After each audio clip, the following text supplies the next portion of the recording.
मुसलसल ये दस्तूर खिदमत ये सबसे निराला है मंशूर।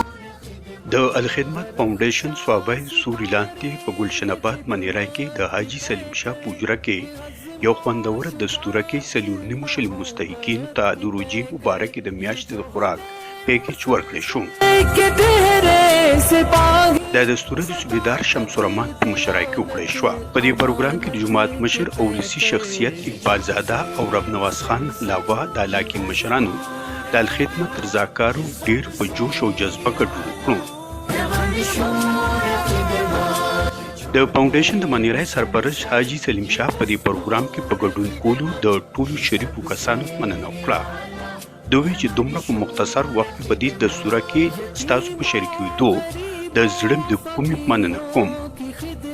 د الخدمت فاونډیشن د منیرای صدر او د مو بیلینګ صوبای څانګې مشر زبیر علي په خپل وینا کې وی چې الخدمت فاونډیشن په هر مشکل وخت کې کاغه طوفان وي او زلزلہ یا سیلابونه وي موږ به خپل هیوادوالو سره اوږه په اوږه ولاړ یو.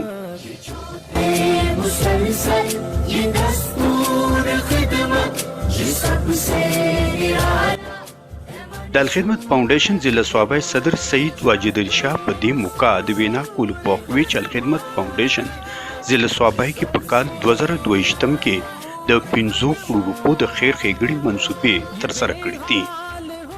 منیرای کلي کې د لکونو روپو فوډ پیکیج تقسیم شو کم چې د غریبانو لپاره او د مستحق افرادو لپاره په دې کې اوړه دي چې دا چینی دي او غوړي روجي کم چې د یو وړې فیملی ضرورت کې دي چې د روزې لپاره نو هغه ټول سامان په دې کې شامل دي.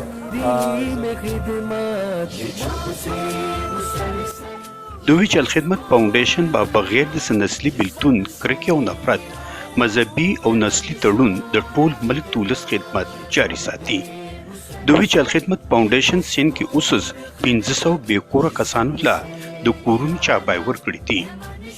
دوی چې الخدمت فاونډیشن صوبای کې د خیر ښېګړو د ډیرو کارونو علاوه 2 هسپتالونه چې یو پکې صوبي خاص او بل شوکې د چلی د جماعت اسلامي ضلع مشر مفتی مراد احمد ځوانانو او نوي پل ته خاص کړی دی چې راوړاندې شي او د الخدمت فاونډیشن رضاکار جوړ شي چې دا شان د بیوزله او کمزور ولس خدمت وکړي شي.